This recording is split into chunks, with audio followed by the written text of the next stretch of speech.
ভাই কি ভিডিও যে বানাইলো হাসি রাখতেই পারলাম না।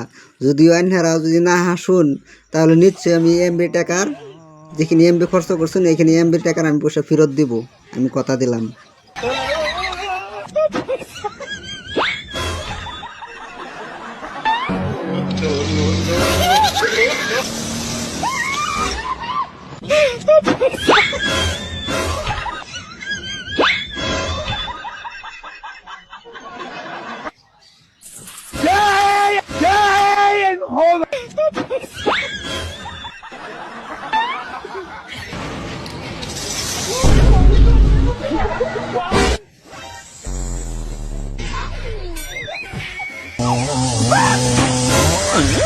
Oh